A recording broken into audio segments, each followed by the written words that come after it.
Hindi po ba? Mag-ingat ka sa mga pinagsasabi mo, Myla! Tumigil ka na, Myla! Tingnan mo, Tay!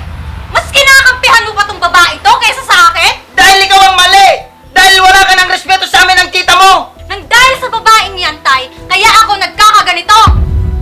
Myla! Myla! Talagang hindi na yata kami magkakasundo ng anak mo, Masong.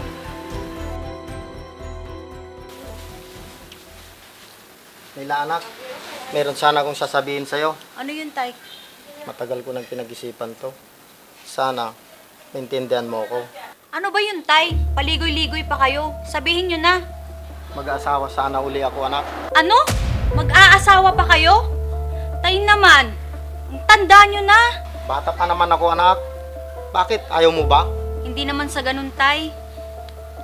Ayaw mo ba akong maging masaya anak? Baka lokohin lang kayo ng babaeng yon. Paano kayo magiging masaya?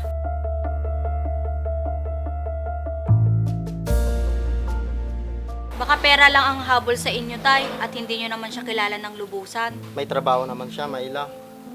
At kababata ko siya. Bakit ngayon nyo pa naisipan yan, Tay?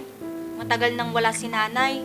Gusto ko rin sanang may makasama sa pagtanda ko anak. Andito naman ako, Tay, para alagaan ka. Darating din ng araw anak, magkakaroon ka din ng sarili mong pamilya at iiwan mo din ako.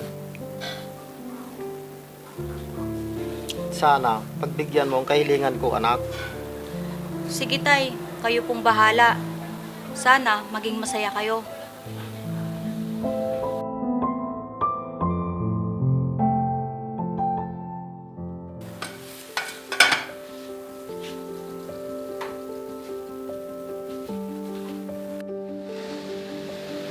Mahal, nakapagluto na ako. Kain na tayo. Sige, sunod na ako. Tawagin mo na rin si Myla. Sige, mahal. Oh, diyan na pala si Myla. Myla, kain na tayo. Nakapagluto ng tita mo. Sigurado ako anak, masarap na naman yung luto ng tita mo. Sabay ka na sa amin, Myla. Oo nga naman anak. Sige lang po, baka mahuli po ako sa trabaho ko. Doon na lang po ako kakain. Ihahatid na lang kita mamaya sa pagpasok mo, Myla. Wag na lang po, Tay. Di ba dati naman kitang hinahatid sa trabaho mo noon? Dati yun, Tay, nung wala pa kayong asawa.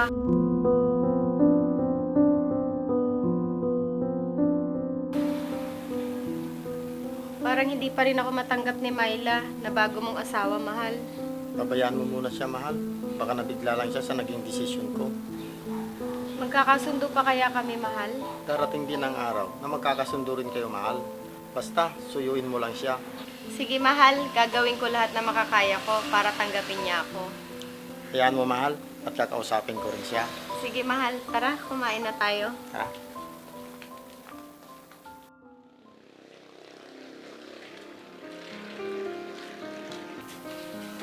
Myla, anak. Saan ka galing?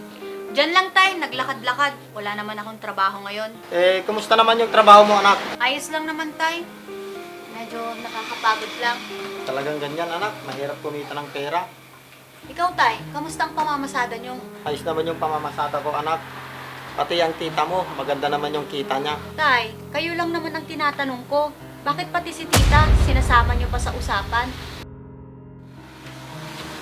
Anak, pwede ba tayong mag-usap tungkol sa tita mo? Ano naman ang pag-uusapan natin sa kanya, Tay? Nakikita ko kasi na ayaw mo sa kanya at hindi kayo nagkakasundo. Ewan ko, Tay. Hindi ko may paliwanag yung nararamdaman ko sa kanya. Ayaw mo ba siyang maging pangalawang nanay mo, anak? Parang ganun na nga, Tay. Parang galit ako sa kanya. Bakit ka nagagalit sa kanya? Mabait naman siya sa'yo. At wala naman siyang ginagawang masama. Dahil inagaw niya yung pagmamahal nyo sa akin at atensyon nyo. Alam mo, anak, ibang pagmamahal ng isang ama sa kanyang asawa at sa kanyang anak. Sana, Myla, magkasundo kayo ng tita mo balang araw bago maging huli ang lahat. Bakit, Tay?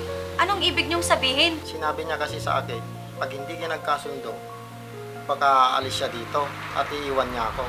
Hayaan niyo siya, Tay, kung aalis siya. Di ba sanay naman na tayong dalawa lang ang magkasama?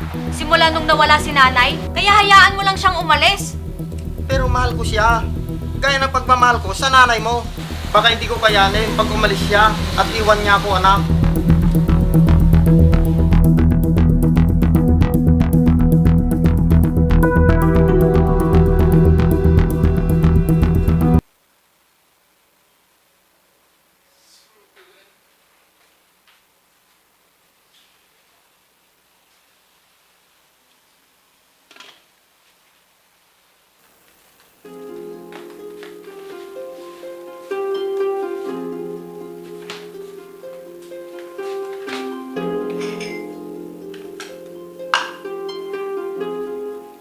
Tamang-tama yung dating mo, Myla. Malapit nang maluto ito at kakain na tayo. Ano yung niluluto nyo, tita? Sinigang na baboy, Myla. Yung paborito niyo ng tatay mo. Ganun ba, tita? Halika, Myla, tikman mo. Masarap to. Ano ba yan, tita? Hindi masarap. Sobrang alat at sobrang asim. Ganun ba, Myla? Hindi naman ah. Hindi naman ganyan yung lasa na niluluto ni nanay. Sana si tatay na lang ang nagluto. Mas masarap pa.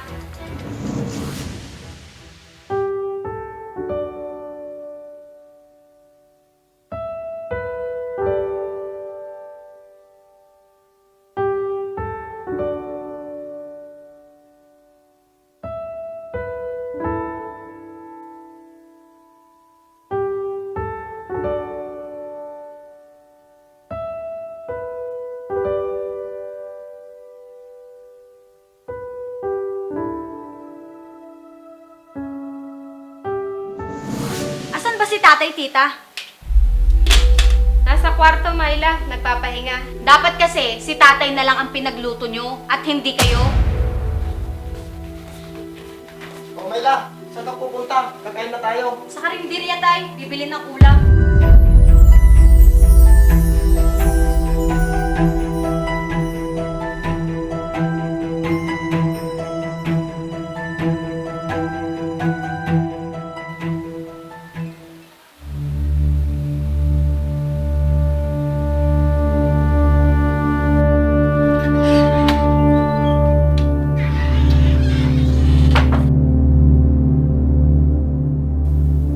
Oh, Myla, nandiyan ka na pala. Halika, samahan mo kaming manood ng paborito mong palabas. Oo nga, Myla. Yung paborito mo daw na teleserye, sabi ng tatay mo.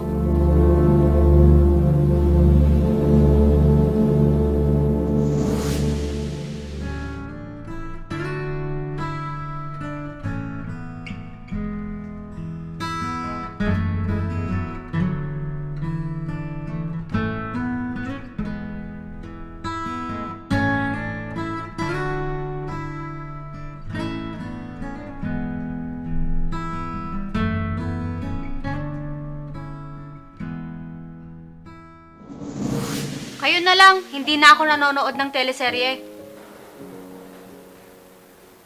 Dati, ako yung kasakasama ni tatay sa panonood. Ngayon, hindi na. Ayaw mo ba talaga manood ng teleserye, Myla? Hindi na tay, matutulog na lang ako.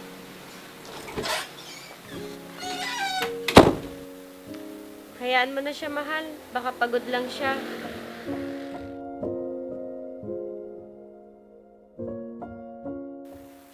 Myla, anak, Bakit tay? pwede ba tayo mag-usap? Ano na naman bang pag-uusapan natin tay? Si tita na naman ba? Himala tay, hindi niyo siya katabi ngayon at hindi siya nakadikit sa inyo. Nagsiselos ka ba sa kanya, Myla? Oo tay, nagsiselos ako dahil palagi na lang siya ang nakakasama nyo at baliwala na lang ako sa inyo. Hindi totoo yan, Myla! Pakiramdam ko hindi nyo na ako mahal at inilalayo niya ang loob nyo sa akin. Mahal ko kayong pareho, anak. At mahal ka rin ng tita mo. Bakit pa kasi nag-asawa pa kayo ulit, tay? Alam ko pera lang naman ang habol ng babaeng yun sa inyo. Wag na wag mong pagsasabihin ng ganyan ng tita mo, Myla! Bakit, Myla? Ganun ba tingin mo sa akin? Mukhang pera? Bakit, tita? Hindi po ba? Mag-ingat ka sa mga pinagsasabi mo, Myla! Tumigil ka na, Myla! Tignan mo, tay! Mas kinakampihan mo pa tong babae to kaysa sa akin? Dahil ikaw ang mali! Dahil wala ka ng respeto sa amin ng tita mo! Nang dahil sa babaeng yan, tay, kaya ako nagkakaganito! Myla! Myla! Talagang hindi na yata kami magkakasundo ng anak mo, Masong. Ewan ko ba kay Myla, mahal? Wala ka namang ginagawang masama. Pakiramdam niya kasi, inaagaw kita sa kanya. At ginagamit lang kita. Alam mo naman na hindi totoo yun, di ba? Oo nga, mahal. Pero yun ang alam niya. Mas mabuti pa sigurong umalis na lang ako dito. Iiwanan mo na naman ako. Kung yun ang nararapat, gagawin ko para matahimik tayong lahat, mahal. Kakausapin ko muna si Myla, mahal. Wag na. Babalik na lang ako pag handa na akong tanggapin ang anak mo, mahal. Yan na ba ang desisyon mo, mahal? Oo, mahal. Buo na yung desisyon.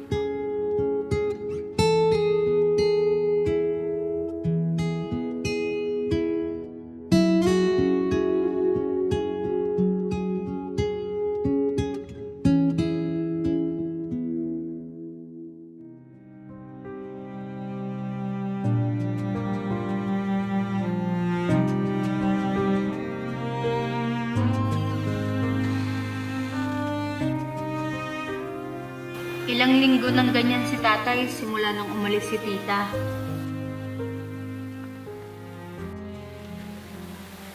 Tay, ilang linggo na kayo hindi nagtatrabaho at palagi na lang kayong malungkot. Hayaan mo na lang muna ako, anak. Dahil ba yan sa pag-alis ni tita? Oo, Myla. Mahal na mahal ko ang tita Ruby mo. Dahil siya yung unang babaeng minahal ko. Ano tay? Dati niyo siyang kasintahan? Oo, Myla. Siya yung una kong minahal bago ang nanay mo. Dahil magkaibigan sila ng nanay mo. Umalis ang pamilya nila, kaya kami nagkalayo. Pinikot ako ng nanay mo at pinaibig, kaya kami nagkatuluyan. Ha? Nagawa yun ni nanay tay? Oo, Myla. Bago mawala ang nanay mo, sinabi sa akin na hanapin ko raw si Ruby. At siya raw yung magiging asawa ko at pangalawang nanay mo. Ganun po ba tay? Hindi ko po alam. Kaya nung natakbuhan ko si Ruby, kinausap ko siya na magsama na kami. Buti pumayag siya tay. Wala ba siyang pamilya o asawa? Wala anak, dahil hindi siya nag-asawa. Ganun ba tay?